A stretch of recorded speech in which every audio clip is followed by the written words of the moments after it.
Vous venez de récupérer une importante, somme d'argent, un héritage, une plus-value en revendant, de l'immobilier par exemple et éventuellement vous avez peur d'investir sur les marchés financiers. Vous savez que les marchés financiers sont une façon de diversifier votre patrimoine, de préparer l'avenir, mais vous n'êtes pas à l'aise avec ça.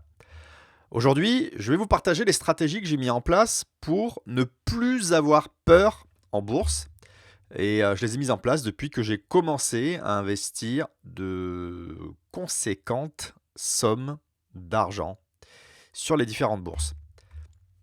Si vous ne l'avez pas déjà fait, je vous invite à cliquer sur le bouton vous abonner et sur la cloche pour être notifié à chaque fois que je diffuserai une nouvelle vidéo sur l'investissement en bourse.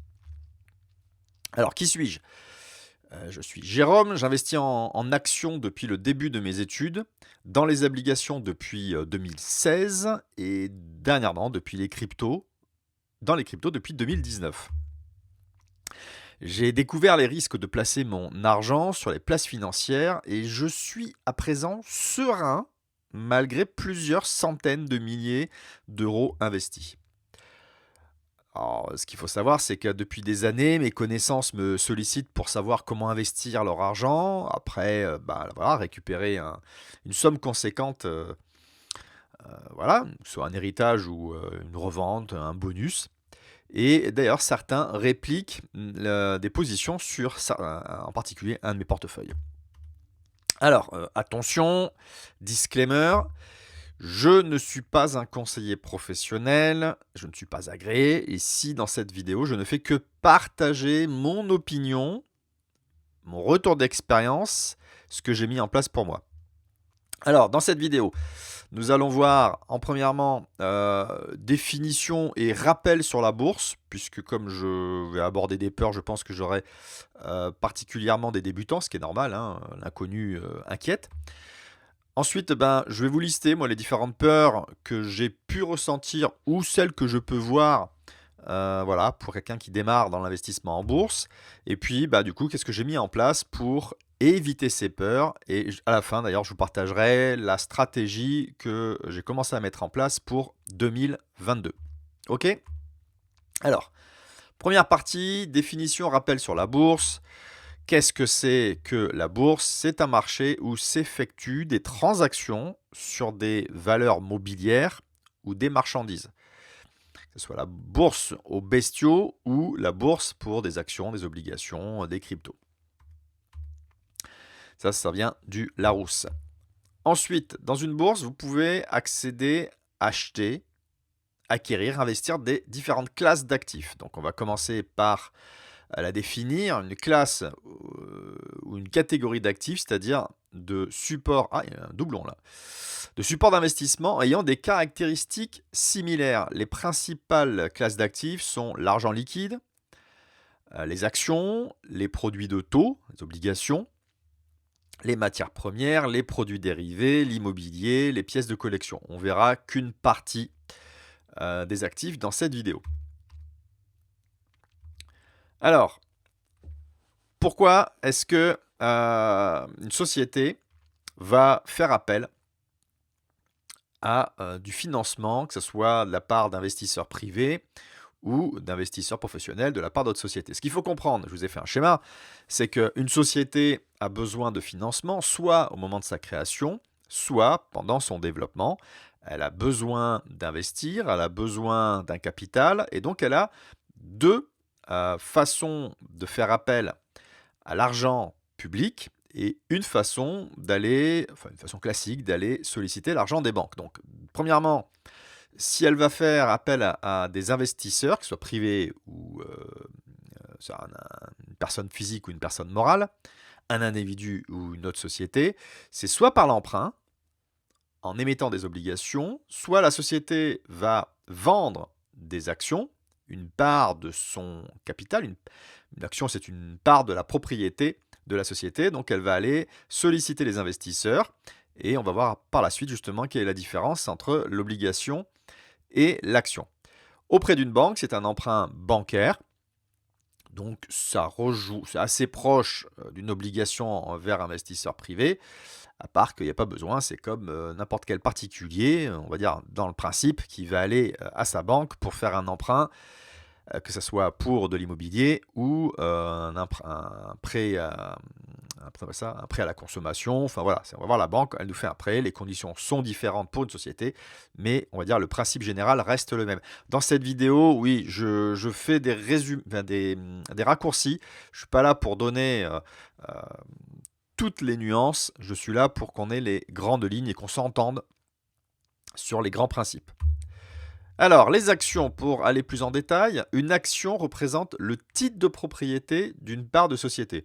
Imaginons qu'une société, elle émet 10 000 actions, 10 000 actions à 1 euro. Si j'achète une action à 1 euro, j'ai un 10 millième du capital de la société. Avant de parler des risques, du coup, cette action va me donner à la fois droit sur le bénéfice, le dividende qui est distribué de cette société, et puis aussi, pas de manière systématiquement identique, à un pourcentage sur le droit de vote, puisque ce sont les actionnaires qui définissent la stratégie de la société, qui est ensuite répliquée, qui est ensuite appliquée par le directeur général, le PDG, le CEO, bon bref. Donc c'est ça d'avoir une action, on a un acte de propriété, on a les bénéfices et on participe aux décisions de la société. Les risques, c'est qu'à un moment la société fasse faillite, donc ces actions ne valent plus rien, ou que par rapport au moment où on l'a acheté ou au moment où on l'a vendu, il y a une baisse de la valeur de l'action, et donc on a une moins-value à la revente de l'action. Et puis ce qu'il peut y avoir, c'est comme risque, c'est pendant quelques années, ou une année ou plusieurs années, pas ou peu de dividendes distribués. C'est-à-dire qu'on met une action pour avoir à la fois de stratégie d'investissement, c'est d'avoir le cours de l'action qui augmente ou d'avoir des dividendes qui sont distribués chaque année, chaque semestre, chaque trimestre en fonction de la stratégie de la société. Donc voilà les risques que l'on peut avoir par rapport à une action, l'achat d'une action. Maintenant, en ce qui concerne les obligations. Donc une obligation représente un titre de créance d'une société ou d'un État. Tout à l'heure, je n'ai pas représenté l'État, je vous ai dit que je faisais quelques simplifications pour qu'on comprenne le grand principe. Là, je rajoute un détail important puisque plus tard, on va parler des États. Donc, on achète un titre de créance, c'est-à-dire que l'État ou la société nous doit de l'argent et donc il y a tous les ans, ou enfin toute X période, un coupon qui est distribué et qui est entendu au début de l'émission de l'obligation. Et à l'issue, comme n'importe quel emprunt, donc à la fin d'une période donnée, l'obligation est détruite puisque la créance a été remboursée de la part de la société ou de l'État vers un particulier ou une personne morale. Les risques par rapport à l'obligation, à nouveau, on a ce risque de faillite de la société ou de l'État. Petite nuance ici, c'est que s'il y a une société qui fait faillite, les créanciers, s'il y a l'argent au moment de la faillite, au moment de la dissolution de l'entreprise et que l'entreprise arrive à récupérer une partie de l'argent à ce moment-là, le créancier est prioritaire sur l'actionnaire. L'actionnaire est le dernier payé. De mémoire, en premier, ce sont les salariés ou les organismes sociaux. Je pense que c'est les salariés, je dis peut-être une bêtise. En tout cas, les deux sont prioritaires et à la fin, c'est le créancier, celui qui a une titre de créance, et tout à la fin, l'actionnaire. Donc, il y a un risque de faillite et puis il y a aussi un risque de moins-value à la revente en fonction de son cours d'achat. Maintenant, parlons des monnaies. De la monnaie, je vous parle d'un pays européen. Actuellement, je suis en Estonie, je suis résident estonien, donc c'est l'euro, comme en France, comme en Belgique. Alors la monnaie, ce que c'est à la fois un moyen d'échange. J'ai besoin d'argent pour pouvoir aller acheter ce micro, par exemple, sur lequel vous m'entendez. C'est une unité de compte. Ça me permet de fixer les prix.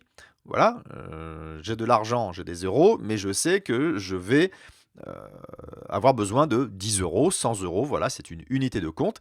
Et puis c'est en théorie, sauf période d'inflation ou d'hyperinflation, une réserve de valeur. Donc ça me permet d'épargner, même si ce n'est pas nécessairement rémunéré. En tout cas, ça me permet de constituer une réserve, en général à très court terme, pour son matelas de sécurité. Bon. La devise, puisqu'on va parler à la fin justement de mon portefeuille où je n'ai pas que de l'euro, c'est une monnaie considérée du point de vue de son taux de change.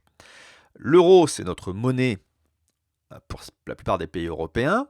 Le dollar américain, c'est la monnaie des États-Unis.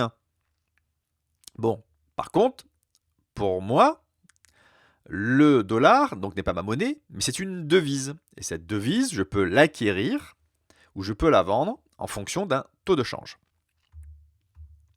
Le risque, c'est une perte de valeur d'épargne en fonction de l'inflation et de l'hyperinflation, et puis une moins-value à la revente. Si j'ai acheté des dollars il y a un an et que je les revends aujourd'hui, c'est plutôt une plus-value de mémoire, mais ça aurait très bien pu être dans l'autre sens. Ça fluctue.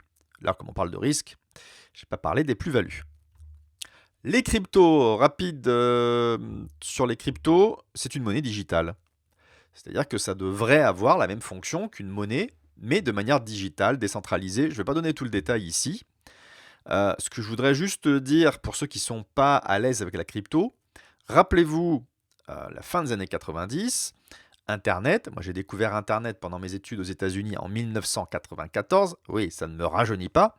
Donc, et puis comme j'étais un peu geek, Internet, j'ai toujours tout de suite adhéré. Mais je voyais autour de moi que on savait, les personnes autour de moi ne comprenaient pas trop, avaient un peu peur d'Internet. On parlait de terroristes qui se baladaient sur Internet. Donc, on ne savait pas encore tous les usages. Et puis, c'était loin d'être adapté par tout le monde.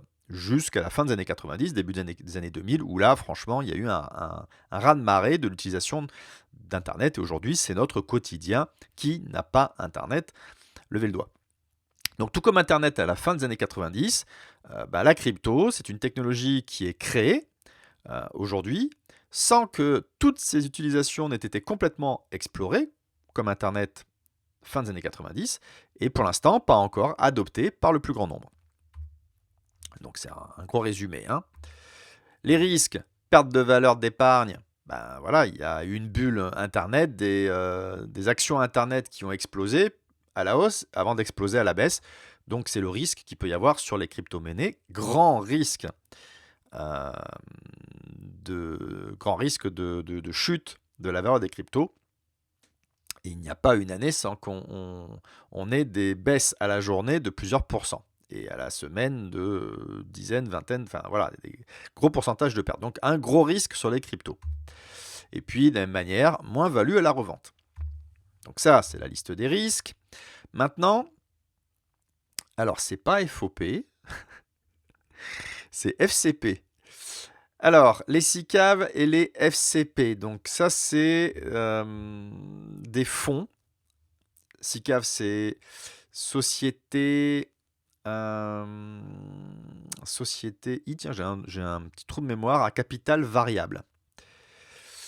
FCP, c'est fonds communs de placement. Donc ça, ce sont des fonds avec des stratégies d'investissement en actifs définis plutôt a priori. C'est-à-dire que par exemple, on va acheter des SICAV monétaires, on va acheter des SICAV actions, des actions CAC 40, des actions Europe, voilà, fonds communs de placement pareil. Et puis, il y a un gérant qui est là pour faire une promesse, bien relayée par le service marketing, faire mieux que le marché. D'accord? Donc, comme ils nous promettent de faire mieux que sur les obligations d'État 20 ans, que sur les actions de la technologie. Donc, ils nous vendent ça, on va faire mieux, pour nous proposer de rémunérer un gérant qui, lui, va être chargé de faire les bons choix stratégiques. Alors donc, du coup, ça a un coût élevé, plusieurs pourcentages de la valeur du patrimoine, on va dire grosso modo chaque année, que ce soit en entrée, en sortie, en gestion. Donc, ça coûte très cher. Les risques, perte de valeur d'épargne. Non, c'est juste que j'ai pas oublié d'enlever bulle Internet qui vient de la crypto. Et puis, moins value à la revente, comme n'importe quel actif précédemment listé. Par contre, l'avantage d'un fonds, c'est que sur un fonds, par exemple, une SICAV action, on a plusieurs actions. Donc on en parlera tout à l'heure, justement, sur la gestion des risques. Les ETF ou les trackers, ce sont des fonds qui répliquent à l'identique un indice, de manière physique ou synthétique, avec ou sans effet de levier. Moi, je n'utilise que des fonds qui répliquent à l'identique un indice, de manière physique, sans effet de levier. Bien. En ETF, il y a des familles avec plein de variantes. Frais très réduits, certains ETF, le coût de gestion, ça peut descendre, le moins cher, c'est 0,15% de la valeur du portefeuille chaque année. Pourquoi? Parce que ça réplique automatiquement. Il y a un robot qui réplique des indices. Donc, qu'est-ce que ça veut dire un indice? Je veux par exemple un ETF qui réplique le CAC 40. Donc, dans une SICAV, on me promettait que c'était un SICAV CAC 40, mais que le gérant allait faire mieux que le marché. C'est-à-dire que si le CAC 40 en 2021 aurait fait plus 10%, la promesse du gérant, c'est je vous promets du plus 11, plus 12, plus 15, sachant que voilà, il se rémunère grassement là-dessus. Bon, je crois que la statistique, je n'ai pas recherché pour cette vidéo, mais de mémoire, c'est, je crois, 80 ou 90% des fonds ne font pas mieux que le marché, et en fait, souvent font pire, voire beaucoup pire. Donc la promesse, globalement, ne marche pas.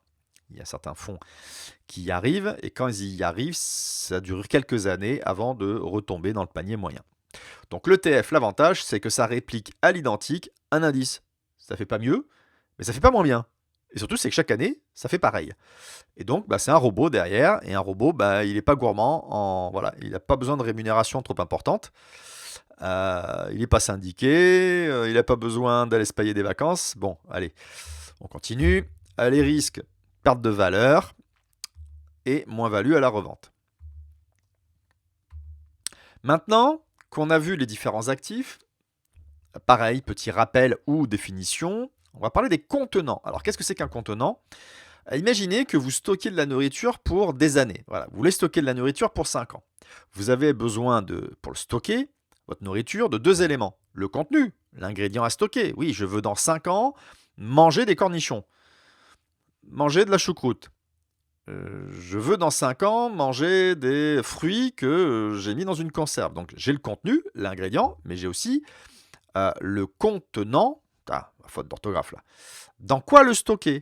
La boîte, l'enveloppe. En bourse, le contenu est l'actif, action, obligation, etc. Et le contenant, une enveloppe, donc elle n'est pas physique, mais ça représente bien, je trouve, ce que veut dire un contenant. C'est une enveloppe dans laquelle mettre ses actifs, parce qu'aujourd'hui les actifs sont digitalisés, donc l'enveloppe elle est digitale. Donc, premier contenant possible, un CTO, c'est-à-dire un compte-titre ordinaire, peut contenir aujourd'hui, avec un titre ordinaire, compte-titre ordinaire, on peut acheter des actions, des obligations, des fonds, plein d'autres choses. Et je vois que sur donc on appelle ça un courtier, celui qui va m'ouvrir un compte titre ordinaire. Le courtier sur lequel je suis commence à communiquer qu'aux États-Unis, il commence à ouvrir aux cryptos ou à certaines cryptos. Et puis j'attends en Europe. Et puis sur un autre courtier que j'ai en Suisse, je peux acheter des cryptos. Donc avec un titre ordinaire, je peux tout acheter.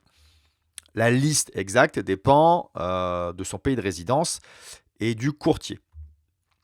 Alors, la fiscalité, par exemple, en France, elle est forfaitaire, elle est de 30% sur les plus-values réalisées dans l'année. Donc, fiscalité du revenu. Maintenant, le PEA, plan d'épargne en action, peut contenir uniquement des actions françaises et européennes et ou des fonds ayant au moins 75% d'actions européennes. Le gros avantage, il se passe au bout de 5 ans d'existence. Il y a une fiscalité réduite. L'assurance vie. Un contrat d'assurance vie peut contenir des actions, des obligations et des fonds. Donc fonds, SICAV, FCP, ETF. Ça dépend de l'assureur pour la liste exacte. On a beaucoup moins de choix que dans un CTO. Et là, les avantages fiscaux, c'est au bout de 8 ans d'existence. Et comme c'est une assurance vie, en cas de décès de celui qui a créé l'assurance vie, il y a un gros avantage aussi au niveau de la transmission du patrimoine. Donc, il y a des avantages fiscaux et on voit que plus l'avantage fiscal est important, le PEA, au bout de 5 ans, moins on a le choix. Le PEA, on ne peut acheter que des actions ou des fonds avec des actions, pas d'obligation. Donc ça, c'était les contenants. Maintenant, on va voir quelles sont les peurs d'investir en bourse que j'ai pu avoir ou que je peux voir auprès des personnes qui me sollicitent. Alors, on va parler d'abord du mental. Et je voudrais commencer par une première citation d'Henry Ford, donc une référence dans la partie industrielle, un gros entrepreneur. Que vous pensiez pouvoir accomplir une tâche ou ne pas pouvoir l'accomplir, vous avez dans les deux cas raison. Ce qui m'intéresse dans cette citation, c'est que vous ayez peur d'investir ou pas peur d'investir, dans les deux cas, vous avez raison. Ça veut dire quoi? Ça veut dire que tout dépend de votre état d'esprit. La peur, il y a des raisons valables d'avoir des peurs, c'est pour ça que je vous ai montré les risques. Et puis il y a aussi des peurs qui ne sont pas que techniques, donc justement après j'en viendrai, et que en gérant son mental, en gérant sa façon d'aborder l'investissement en bourse, on peut transformer cette peur en autre chose. Et surtout, c'est qu'on peut se dire que si j'ai pas peur, j'ai raison. Dans certaines limites, il ne faut pas faire des bêtises, mais justement, on en parlera juste après. Donc, première citation pour déjà vous sensibiliser au fait qu'il y a des peurs, bien sûr, qui sont réelles, mais qu'une partie des peurs, qu'une partie de ce que vous pensez dans votre vie, pouvoir accomplir, ça dépend de ce que vous y mettez dans votre tête. Deuxième citation, donc une référence maintenant au niveau politique. Je ne perds jamais, soit je gagne, soit j'apprends. Nelson Mandela. Et là justement, je vous partagerai un peu pas qu'un peu, je vous partagerai ce que j'appelle ma boucle d'excellence. C'est comment, lorsque je rentre dans un domaine que je ne maîtrise pas, comment j'accepte en fait de faire certaines erreurs. Je me tolère un certain niveau d'erreur et ces erreurs-là ne me gênent pas parce que je sais que ces erreurs me permettent d'apprendre. Si j'accepte pas de faire des erreurs, je vais avoir beaucoup de mal à agir. Et si j'agis avec lenteur, ou si au pire je n'agis pas, je ne pourrai pas avoir de résultat. Je ne pourrai pas avoir de courbe d'apprentissage. L'apprentissage, c'est de la théorie, de trouver un mentor, de trouver un formateur, mais aussi de passer à l'action, d'accepter de faire des erreurs. Une fois qu'on a fait les erreurs, on se pose et puis on apprend de ces erreurs. Et c'est pour ça que cette citation, je la trouve tellement pertinente de la part de Nelson Mandela. Je ne perds jamais, soit je gagne, soit j'apprends. Ce n'est pas une perte. Moi, j'ai toujours considéré, par exemple, mon premier investissement immobilier, je me disais que si je gagnais rien ou que je perdais de l'argent, ça allait être ma formation. C'est comme ça que j'allais apprendre à investir dans l'immobilier. Bon, il s'est trouvé que j'ai gagné de l'argent dans cette revente de résidence principale, mais j'étais prêt, en suivant Tonton Mandela, de me dire que j'allais pas perdre d'argent, j'allais apprendre. 80% de la réussite dépend de notre mental, 20% de la technique. Quel que soit le domaine, on retrouve cette statistique et même si elle ne s'applique pas à 80-20 à la bourse, mais même si elle était à 30, enfin 70-30, ce que je veux vraiment vous sensibiliser, c'est que la technique est souvent, elle est importante, il faut passer par la technique, mais qu'elle doit être englobée, encapsulée, comme un dragée, vous savez, comme un dragée où au cœur du dragée, on a l'amande, et puis tout autour, on a ce sucre délicieux. Là, c'est pareil. Au milieu, on a la technique, et autour de ça, on a la psychologie, on a le mental qui va nous permettre de maîtriser et de dépasser nos peurs et de dépasser les difficultés liées à l'apprentissage de la technique. Donc, je voulais vraiment vous le solliciter sur l'importance de la psychologie. Et je vous partage ici ce que moi je mets en place, quel que soit le domaine, ce que j'appelle ma stratégie des petits pas, ou ce que je peux appeler aussi mon défi d'action imparfaite. Alors, je vous ai fait un schéma à droite. Si vous êtes débutant, bah, vous êtes au milieu, le tout petit rond. C'est-à-dire, voilà ce que vous maîtrisez de l'argent, de la bourse, de l'investissement. Peut-être que vous avez lu certaines informations, certains livres, donc vous avez un minimum de connaissances, et donc ben, vous êtes dans le rond vert, c'est-à-dire que vous êtes à l'aise avec ce que vous avez appris. Maintenant, il y a au-dessus, à l'extérieur de ce cercle vert, il y a l'inconnu pour vous. Et l'inconnu, il peut être plus ou moins éloigné de votre cercle de contrôle, de maîtrise. Le cercle vert, c'est ce que vous contrôlez, ce que vous comprenez, ce que vous avez éventuellement déjà fait. Bon, si on prend quelqu'un qui a déjà ouvert un compte titre ordinaire et qui a déjà acheté des actions, ok. Mais est-ce qu'il est à l'aise pour pouvoir acheter les actions et partir pendant 6 mois, un an, faire un tour du monde sans regarder ses actions? Bah peut-être pas. Peut-être qu'il lui manque, justement, donc il va avoir des peurs, peut-être qu'il lui manque ben, l'installation de stop loss, donc de vente automatique en fonction d'un certain niveau. Peut-être qu'il a besoin d'aller apprendre des stratégies qui permettent, en achetant autre chose que cette action-là, bah, de pouvoir compenser, parce que quand l'action va baisser, il y a autre chose qui va monter. Bref, mais pour l'instant, il ne le sait pas, donc il est dans son rond vert, et d'aller un peu à l'extérieur de son rond vert, le rond jaune, il va être inconfortable, mais il va quand même oser sortir de son rond vert en disant je maîtrise ça, bon, je vais acheter un livre, je vais acheter une formation, je voudrais juste faire un truc en plus de ce que je fais depuis des années, de ce que je maîtrise, tiens, je vais aller rajouter quelque chose. Donc, je ne sais pas, par exemple, j'ai l'habitude d'acheter et revendre des actions, bah, je vais apprendre sur les cryptos. Mais enfin, à la télé, ils me disent que c'est une horreur. Des amis qui ont investi, bon, il y en a qui me disent qu'ils ont fait x10, l'autre, ils me disent qu'ils ont quasiment tout perdu. Bon, mais n'empêche que la personne a déjà l'habitude d'acheter des actions, de les analyser, et bah, ok, il va falloir apprendre quelque chose de nouveau, parce que la crypto, il y a des ressemblances, mais il y a beaucoup de différences. Donc voilà, et puis il va passer quelques mois, quelques années à maîtriser les cryptos. Donc il est dans son rond jaune, mais il sait qu'au-dessus, après, il y a la gestion des obligations, après, il y a la gestion des portefeuilles long terme, enfin voilà, et petit à petit, bon, bah, il y a tout un savoir comme ça qui est de plus en plus loin de son premier cercle, et bah, la couleur, elle rougit parce qu'il est de plus en plus inconfortable, et donc il va normalement pas aller jusqu'au niveau que les experts ont du jour au lendemain. Son rond jaune, il a besoin de le transformer en rond vert. Voilà, il sort un peu de sa zone de confort pour faire passer ce rond à la lumière verte. Et pas du coup, le cercle suivant, il passe de orange à jaune.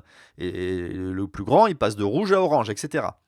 Et comment on fait pour pouvoir, comme ça, agrandir sa zone de confort, de maîtrise, de contrôle? Bah, c'est de commencer petit. On est dans un petit cercle, on ne va pas aller directement attaquer le cercle de l'expert. On va d'abord apprendre, soit en se formant dans un livre, dans une formation, auprès de quelqu'un que l'on connaît. On va appliquer, donc on apprend, on applique. Comme on applique, ben, ça ne va pas marcher à chaque fois. Nelson Mandela. Euh, donc je fais des erreurs. Les erreurs, je les analyse, donc je comprends, j'améliore. Ok, ben, j'ai fait une erreur, je ne vais pas la refaire. Et donc, comme je ne la refais pas, que je m'améliore, bah, petit à petit, j'arrive au niveau de maîtrise. Au bout de quelques temps, au bout d'un, je sais pas moi, 10 ou 20 passages dans cette boucle, apprendre, appliquer, améliorer, apprendre, appliquer, voilà, ouais, j'ai amélioré, d'accord, mais je reviens quand même à ce qu'on m'a dit, je reviens à la leçon, ok, ah oui, j'ai compris, pétard, je ne l'avais pas vu à la première lecture, donc je vais appliquer de manière différente ou en fonction de la leçon que j'ai prise. Ah ouais, non, mais là, dans ce cas-là, je sais pourquoi j'ai pas appliqué, parce que j'étais pas focus, parce que j'avais peur, parce que... Bref, donc j'améliore, j'arrive à mon niveau de maîtrise, donc hop là, je viens d'englober un nouveau cercle, et du coup, bah, je vais prendre une nouvelle formation pour agrandir mon cercle de contrôle. Donc même si vous avez peur, comme dirait Henry Ford, c'est ce que vous pensiez que vous pouvez appliquer ou vous ne pouvez pas appliquer. Dans les deux cas, vous avez raison. Lorsque l'on découvre un nouveau domaine et qu'on n'a aucune stratégie, qu'on n'a aucun guide pour aller maîtriser ça, on peut très bien se dire j'en suis pas capable. Et en effet, vous avez raison, parce que vous ne poserez pas d'action. Ou alors de se dire pour le même environnement, pour la même objectif. OK, c'est normal que j'ai peur parce que c'est l'inconnu. Maintenant, je sais qu'il faut que je contacte quelqu'un qui a déjà fait. Il faut que j'aille acheter deux trois livres qui sont références dans ce domaine-là et il faut que, bah, j'accepte de faire des erreurs. Donc je démarre cette stratégie des petits pas et bah, à la fin, j'y arrive. Bah oui, parce que je suis parti du principe que j'étais capable de le faire. Maintenant, une fois qu'on a parlé du mental, je vous le rappelle, c'est 80% en général du succès, de la maîtrise d'une stratégie, d'une technique, c'est vraiment le mental qui va englober les risques techniques. Donc oui, il y a des risques techniques, comme n'importe quel domaine dans lequel on entreprend. Alors, je vous ai parlé tout à l'heure du courtier, donc celui qui va porter votre portefeuille d'actions, d'obligations, de fonds. Moi, dans ce cas-là, la solution que j'ai appliquée, c'est alors ce qu'on appelle les comptes ségrégés. Courtier avec compte ségrégé, donc je crois que c'est une obligation en Europe. Ça veut dire quoi? Ça veut dire que contrairement à une banque où lorsque vous déposez de l'argent dans une banque, en fait, l'argent, enfin, si elle vous appartient, mais vous venez de la prêter à la banque. C'est-à-dire que si elle fait faillite ou si elle a des problèmes, elle peut vous le rendre ou pas. Vous ne pouvez pas du jour au lendemain récupérer votre argent puisque vous l'avez prêté. Donc c'est comme la banque qui vous a prêté de l'argent. Bon, vous faites un contrat où vous savez que vous avez emprunté pour 20 ans, par exemple, pour acheter un bien immobilier. La banque ne peut pas vous demander de vous rembourser au bout de 5 ans, comme ça, du jour au lendemain. Bon, là, c'est pas aussi clair que ça quand vous ouvrez un compte en banque, mais en tout cas, ça veut dire ça. Le courtier, il a obligation à ce que l'argent que vous déposez dans son portefeuille, il soit sur un compte vraiment séparé au nom des clients. Ce qui fait que, contrairement à une banque qui ferait faillite et qui peut éventuellement prendre tout ou partie de l'argent des déposants, un courtier, eh ben, il ne peut pas. S'il fait faillite, c'est qu'en fait, il a fait des mauvaises gestions, il a plus de dépenses que de recettes, mais ça, c'est sûr, c'est les frais qui vous facturent, et puis les salaires, et les charges, les frais, voilà, la location des serveurs, de l'immeuble, etc. Mais lui, sur les actions, c'est votre argent. Lui, son compte de résultat, c'est les frais, enfin son chiffre d'affaires, c'est les frais qui vous appliquent à un moment ou à un autre de la durée de vie de votre portefeuille. Bon. Donc, s'il fait faillite, c'est quelque chose que j'ai bien fait attention de faire, c'est d'avoir des comptes ségrégés. Pourquoi je dis ça? Parce que je n'ai pas des comptes que en Europe, aussi aux États-Unis, et donc il a fallu que je vérifie ça. Donc, solution que j'applique. Ensuite, donc courtier dans votre zone géographique. La plupart de mes courtiers sont dans la zone Europe. Je vous le conseille, moi je l'ai appliqué par le passé. Bon, pour des raisons, j'aborderai dans une autre vidéo. J'ai des comptes comme ça, enfin un compte aux États-Unis pour pouvoir avoir accès à certains avantages. Mais voilà, bon, si vous faites appel à un courtier qui se trouve en Australie ou dans une juridiction comme ça très exotique, ce qui n'est pas le cas d'Australie, mais en tout cas, au niveau légal, s'il y a un problème, ça va être compliqué de défendre vos droits. Tandis que si vous êtes domicilié en France, en Belgique, au Luxembourg, en Suisse, ouvrez un compte, le plus simple, c'est dans votre propre pays, parce que vous maîtrisez, vous avez éventuellement un abonnement à une assurance, on appelle ça juridique, donc vous aurez des avocats qui pourront vous défendre parce qu'ils maîtrisent bien la juridiction dans laquelle vous avez créé le compte. Enfin bref, en cas de problème, ça facilitera les démarches. Autre risque technique, un ordre mal exécuté. Donc ça, c'est plus lié à la courbe d'apprentissage. Vous voulez acheter, vous voulez vendre, vous inversez, vous vous trompez sur les quantités. Donc c'est un risque technique, c'est de la pure technique. Moi, solution que j'applique, c'est surtout en démarrage, c'est de choisir un courtier avec une interface d'achat et de revente la plus simple possible. Ou alors que si c'est un courtier avec des ordres complexes, que je puisse avoir une option d'afficher une interface pour des ordres simples et que si je veux des ordres plus complexes, j'appuie sur une option qui me montre d'autres choses, mais au moins je limite la probabilité de mal exécuter, de mal paramétrer. En fait, c'est pas qu'il est nécessairement mal exécuté par le courtier, c'est que c'est moi qui l'ai mal programmé, je me suis trompé. Donc c'est un risque parce que ça m'est déjà arrivé et du coup, ça amène surtout des frais supplémentaires parce que je m'en rends compte assez rapidement. Mais ça pourrait amener à un moment à ce que le courtier vienne vers vous parce que vous achetez alors que vous n'avez pas d'argent, pour une raison X ou Y, vous passez en effet de levier. Enfin, ça, je l'ai jamais fait. Mais en tout cas, voilà, on enlève le stress en passant avec un courtier avec une interface simple.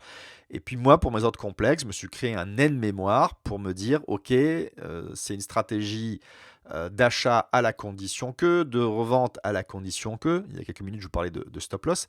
Ben voilà, j'ai un aide-mémoire pour me dire, je suis à la lettre ce que je me suis marqué. Et dans ces cas-là, je ne me suis jamais trompé. Ensuite, autre risque, une déclaration fiscale mal renseignée. Alors ça m'est arrivé avec mon compte justement aux États-Unis, donc c'est très particulier. Parce que quand vous avez un compte en France, et je pense que c'est le cas pour les comptes en Europe, le courtier va vous fournir une fois par an la déclaration à faire pour votre déclaration d'impôt. Voire même leur a transmis les informations au fisc. Alors moi je parle du fisc français. Il aura éventuellement, donc vous avez éventuellement votre déclaration pré-remplie. Par contre pour les États-Unis, ah ouais, la première fois qu'il a fallu que je remplisse une déclaration fiscale en France, ça m'a duré 2 jours entre la recherche pour comprendre et puis d'essayer de calculer. J'ai envoyé la déclaration fiscale au bout de 2 jours, malgré la demande d'aide aux impôts français en disant écoutez, j'ai fait mon mieux, il y a certainement des erreurs, donc je m'attends à ce que vous reveniez vers moi, franchement, j'y comprends rien. Donc ça, c'est un risque important, un gros stress. Alors particulièrement pour les Français, puisqu'on sait que les impôts, on a un gros stress par rapport à ça. Donc solution que j'applique du coup, c'est pas la raison principale, mais en tout cas j'ai trouvé une solution puisque je suis résident moi maintenant estonien et l'Estonie est un paradis administratif, c'est-à-dire que l'an dernier, lorsqu'il a fallu que je fasse à la fois ma déclaration en France et ma déclaration en Estonie, ma déclaration en France m'a quand même pris une journée complète et le lendemain j'ai fait ma déclaration en Estonie, j'avais terminé au bout d'une demi-heure. Je l'ai refait une deuxième fois en me disant j'ai dû oublier quelque chose. Donc là, j'ai rechecké au bout de 10 minutes. Non, non. Ok, donc c'est un paradis administratif. Mais c'est pas pour ça que je suis parti. Mais en tout cas, autre solution, c'est n'ouvrez pas un compte aux États-Unis ou en tout cas en dehors de l'Europe pour justement rester avec une simplification de votre déclaration fiscale pré-remplie ou en tout cas pré-marchée par votre courtier en Europe. Autre possibilité, ça je ne l'ai pas fait, mais j'ai quelqu'un autour de moi. Donc ça, je pense que c'est une solution pour ceux qui commencent à avoir un patrimoine important ou des revenus importants, c'est de demander de s'offrir l'aide, c'est-à-dire de payer un expert comptable ou un comptable pour que justement il le fasse à votre place et que ça lui prendra peut-être, j'espère pas autant de temps que vous, mais en tout cas, voilà, vous payez quelqu'un pour le faire, donc cette journée-là, vous la gagnez à faire autre chose. Ensuite, les risques de faillite. Donc on a vu d'abord les risques techniques, maintenant les risques de faillite. La faillite d'une société ou d'un État. Je vous parlais tout à l'heure des obligations émises par des États. Récemment, l'Argentine. La Grèce, il y a quelques années, a été sauvée par la Banque Centrale Européenne, mais était techniquement en faillite, comme beaucoup pays du sud de l'Europe. Donc, c'est quelque chose qui est, on appelle ça, tout à fait probable. Alors moi, la solution que j'applique, c'est que ce soit mes actions ou mes obligations, j'investis à long terme uniquement sur des fonds, ce qui va diluer mon risque. Ça veut dire quoi? Prenons l'exemple d'une action. J'achète l'action d'une PME ou d'une moyenne entreprise en France. Et cette société, finalement, à un instant T, elle fait faillite, donc le cours de l'action est stoppé et tout l'argent que j'avais dans cette société, je ne peux pas le sortir, je ne peux pas récupérer mon argent. Et je vous ai dit tout à l'heure que on appelle ça, l'actionnaire, c'est celui qui sera payé en dernier par rapport à l'argent qui sera récupéré à l'issue d'une faillite. Donc, grosso modo, je perds cet argent-là. Si j'achète dans des fonds, déjà, cette action-là, cette société-là, ça sera une action, une société parmi d'autres, premièrement. Deuxièmement, euh, ouais, bon, ce sont des fonds plutôt avec des sociétés de moyenne capitalisation ou de grosse capitalisation. C'est-à-dire que c'est des sociétés, normalement, où les médias en parlent quand ça commence à sentir le soufre, que ça commence à être chaud pour la société. Et puis en général, une société qui fait faillite, avant cela, une grosse société qui a fait faillite, euh, elle n'est pas dans l'indice lorsqu'elle fait faillite. Elle a chuté avant, elle a pris quelques années à mourir, et donc elle est sortie des indices. Donc moi, comme c'est des indices, des ETF sur indices, je ne me retrouve pas avec des sociétés qui font faillite. De la même manière sur les fonds avec des obligations, à moins que à un moment je me retrouve, ce qui n'est pas le cas, je n'ai pas de fonds d'obligation d'emprunt de l'État européen, mais imaginons que trois quatre États fassent faillite en même temps, ça veut dire que si j'avais un fonds européen sur la dette des États, peut-être que je perdrais 10 ou 20% de ce fonds-là. Donc c'est toujours embêtant de perdre 10 ou 20%, mais on va diminuer ou diluer le risque. Ensuite, pour ce qui est mes investissements en actions, je le fais uniquement sur du court terme, c'est-à-dire que je n'achète pas des actions avec échéance 1 an, 2 ans, 3 ans. En général, je suis sorti. Alors pour les cryptos, ça peut durer quelques semaines ou quelques mois. Et puis pour les actions, de la même manière en fait. Et puis c'est aussi un faible pourcentage de mon patrimoine. Tout à la fin d'ailleurs, je vous partagerai le pourcentage que j'affecte. Le pourcentage de mon patrimoine que j'affecte sur cet investissement actions crypto. Ensuite, par rapport à la baisse des cours, le risque de baisse de cours, donc une obligation ou une action, n'importe quelle classe d'actifs qui chute. Solution que j'applique, c'est que je suis allé chercher et j'applique des stratégies long terme avec plusieurs classes d'actifs. Un exemple que vous pouvez trouver, d'ailleurs il faudra que je fasse une vidéo sur, mais si vous êtes impatient, tapez All Weather de Ray Dalio sur YouTube. Vous aurez plein de vidéos qui expliquent très bien ce fonctionnement, c'est-à-dire qu'il y a 4 classes d'actifs sur lesquelles on investit son patrimoine. On a un principe de gestion assez simple, une fois par an ou plusieurs fois par an, mais à période donnée, on rééquilibre son portefeuille. Ce qui fait que en fait, la probabilité sur le passé démontre que lorsqu'il y a les actions, par exemple, il y a un krach boursier sur les actions, c'est compensé par d'autres classes d'actifs, parce que donc de mémoire, All Weather, c'est actions, obligations, cash, donc c'est d'obligations court terme, et matières premières en général, on prend les matières précieuses et l'or en particulier. Bon, bref, ça veut dire que on arrive à une rentabilité un peu moins performante que les actions à long terme, parce qu'il n'y a rien de plus rentable que les actions à long terme. Mais par contre, on réduit considérablement le risque de chute sur une année. De mémoire, en 2008, crise 2008, le SP500, donc un des gros indices américains, avait fait moins 50% en quelques mois. Et il a mis 4 ans à récupérer cette chute. 4 ans. 4 ans pendant lequel, quand vous aviez 10 000 euros au début de la chute, vous récupérez la valeur à 10 000 euros au bout de 4 ans. Donc ça fait mal. Tandis que là, le All Weather de Ray Dalio n'avait pas perdu moins 50%. Et du coup, 4 ans après, il avait un portefeuille plus important que 10 000 euros. Donc c'est une des solutions applicables, c'est d'avoir des stratégies long terme. Il n'y a pas que le All Weather de Ray Dalio, mais des stratégies long terme avec plusieurs classes d'actifs en fait, qui se contrebalancent les unes aux autres. Et puis, sur mes actifs individuels, actions et crypto, j'installe ce qu'on appelle les stop loss, c'est-à-dire des ordres de vente automatiques lorsque le cours passe en dessous d'un certain niveau. Et puis aussi, personnellement, puisque je suis quand même passionné par ces finances personnelles, je fais de la recherche et développement permanente afin de trouver des stratégies qui n'ont pas les mêmes cycles. C'est-à-dire que j'applique le Ray Dalio. Il est boosté aux vitamines, lui, dedans. Je vais rajouter un peu de crypto. Donc ça le booste.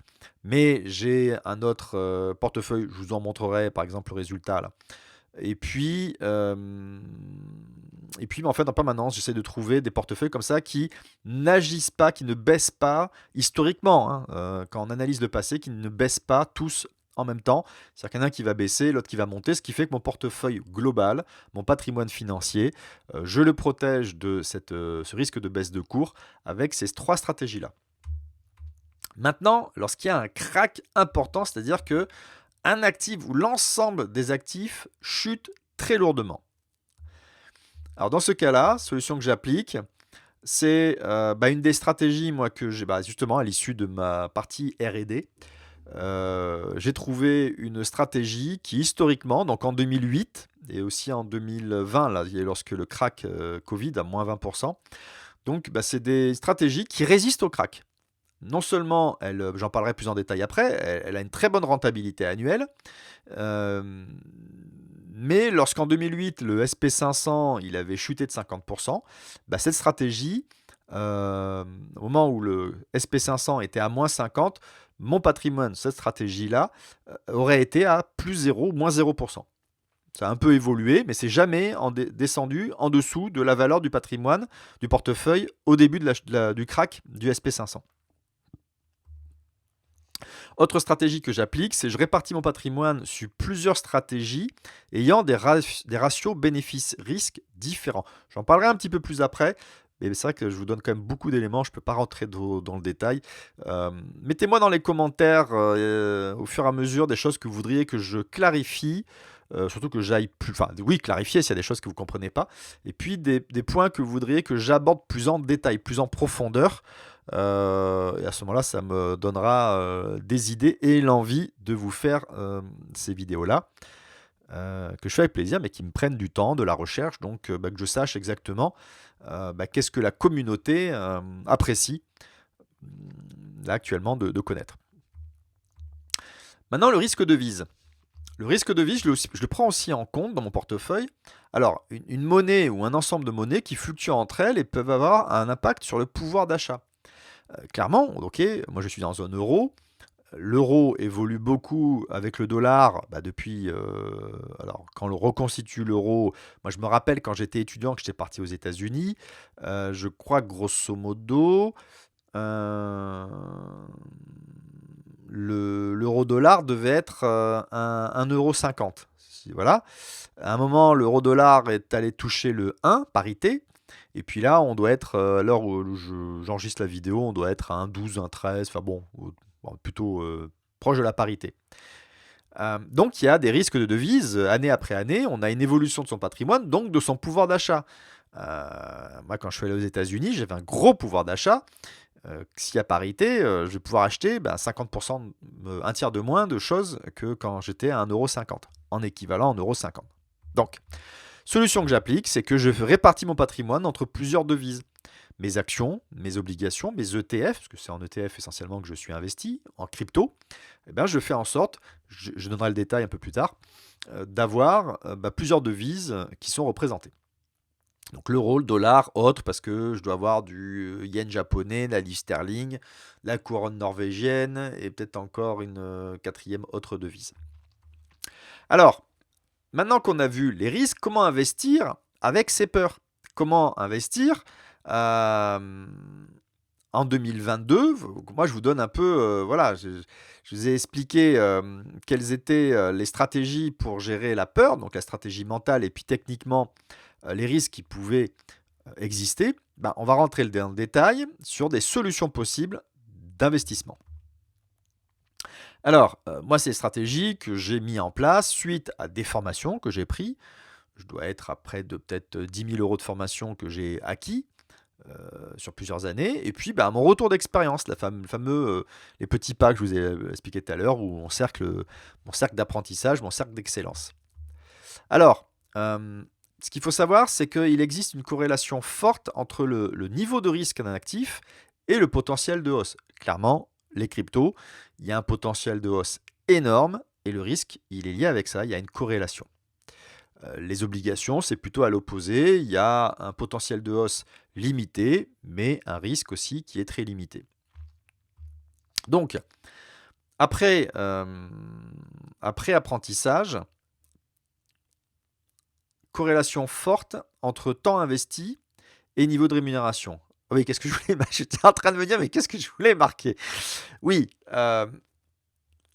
pour gérer individuellement une action, il y a besoin d'apprendre, il y a besoin de se former. Donc, bon, bah, ça, c'est une phase normale, hein, qui consacre, qui consomme du temps, qui consomme aussi de l'argent, éventuellement de l'énergie. Mais après, bah, si je consacre 1 heure par jour à gérer mes cryptos, qui a un potentiel très important de rémunération, de hausse, ben oui, je vais pouvoir augmenter mon niveau de rémunération parce que en face, j'ai consacré 1 heure par jour, crypto ou action ou quoi que ce soit. Donc, il y a deux façons d'améliorer le niveau, enfin la plus-value annuelle, ce que j'appelle rémunération entre guillemets, c'est d'aller sur des actifs risqués ou de passer beaucoup de temps pour analyser et prendre des décisions d'achat ou de revente. Je parle de ça parce que la plupart de mes stratégies, elles sont passives ou semi-passives. Alors, investir en fonction de l'âge. Un jeune qui a 20 ans, lorsque j'avais 20 ans, j'aurais pu me permettre de tout investir le peu d'argent que j'avais. À 20 ans, je devais avoir quelques milliers de francs, on va dire si on fait un équivalent à quelques milliers d'euros. Bah oui, à 20 ans, j'aurais pu mettre tout cet argent-là sur des cryptos qui explosent à la hausse ou disparaissent. Potentiel de disparition éventuellement, certaines cryptos. Bah, un jeune de 20 ans, s'il perd tout, il aura le temps de travailler pour regagner de l'argent et le réinvestir. C'est pas dérangeant pour lui. Il a le temps. Ou alors de profiter toute sa vie de ses plus-values. Si il a mis 10 000 euros et que ça a fait x100, bah avec 1 million d'euros, il est quand même tranquille quelques années. Voilà. Donc il peut prendre beaucoup de risques. Investir en fonction du patrimoine. Un cadre avec un salaire de 2 500 euros par mois peut se permettre de prendre des risques importants sur un portefeuille de 10 000 euros. Bah, c'est pareil que le cas précédent.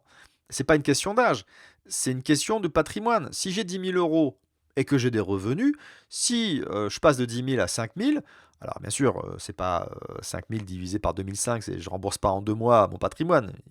Peut-être que chaque mois, je vais mettre 500 euros de côté, donc en 10 mois, je retrouve mon portefeuille de 10 000 euros.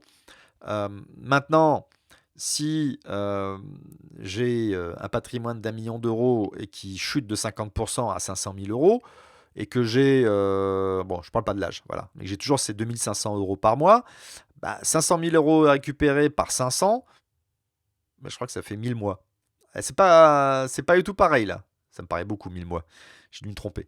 Mais en tout cas, ce que je voulais montrer, c'est que un patrimoine à 10 000 ou un patrimoine à 100 000, on va pas prendre le même niveau de risque pour la gestion de son patrimoine. Donc là, je suis en train de vous montrer que cette peur d'investir, eh ben, on peut déjà la relativiser en fonction de son âge, en fonction de son patrimoine. On peut prendre des risques, c'est OK de prendre des risques en fonction de son âge et son patrimoine. Ma répartition, moi, personnellement, pour 2022, donc c'est pas à appliquer, c'est pas un conseil d'investissement. Je vous partage juste, ben voilà, par rapport aux peurs que j'ai eues, par rapport aux craintes, par rapport à ma situation, mon âge, mon patrimoine, ben voilà ce que ça m'a donné. Donc, je vous laisse mettre sur pause si vous êtes curieux de voir dans le détail, mais c'est juste que ça me correspond à moi par rapport à mon aversion au risque. Parce que j'ai un certain âge, j'ai un certain patrimoine. Mon voisin pourrait avoir le même âge, le même patrimoine, mais vouloir prendre plus de risques ou moins de risques. Voilà, peut-être qu'il veut jamais entendre parler de crypto, par exemple. Bon, donc, et puis là, je vous disais tout à l'heure, voilà, moi j'ai, en fonction des cryptos, des actions, des ETF, je me débrouille pour que j'ai 45% de mon patrimoine qui soit en euros, 45% en USD et 10% sur d'autres devises. Je vous ai listé tout à l'heure rapidement. Voilà. Oui, juste avant, là, je vous parlais de stratégie. Donc, il y a actif, semi-passif, passif et puis le cash. Actif, c'est je passerai par exemple une demi-heure ou 1 heure chaque jour pour analyser des actions, des cryptos. C'est ce que je fais, hein. Je consacre en moyenne, voilà, en ce moment, 20-30 minutes par jour le matin pour analyser des actions et des cryptos. Et puis de temps en temps, peut-être 1 fois par mois, je prends une décision et après je suis au quotidien ces actions-là. Donc là, ça demande du temps, c'est proactif. Semi-passif ou passif. Passif, j'en ai parlé tout à l'heure avec la stratégie type Redalio. Semi-passif, bah, je vous en montre une, je vous montre un exemple. que j'applique depuis quelques mois. Et c'était suite à mes R&D. Alors, pour la petite histoire, c'est que j'avais pris une formation. Dans cette formation, j'avais accès à un portefeuille justement semi-passif où il expliquait la philosophie derrière et puis il expliquait les résultats. Et bon, moi, comme je suis à l'aise avec les outils, parce que c'est des outils spécialisés d'analyse de portefeuille, donc on paramètre, je dis bon, bah, je vais aller regarder, je vais aller contrôler. Je vais aller voir si je retombe bien sur ce qui m'annonce. Et puis là, grosse déception, pas du tout. Alors, vraiment pas du tout. Il me manquait 4 ou 5 points de performance annuelle, moyenne annuelle. Donc, bah, je suis allé continuer à partir de ce qu'il m'avait expliqué. Je suis allé creuser dans des études académiques, dans des forums spécialisés. J'ai fait évoluer en fait ce qu'il m'avait donné, enfin, ce que j'avais acheté plutôt, ce qu'il m'avait vendu. Et puis, je suis arrivé à une stratégie.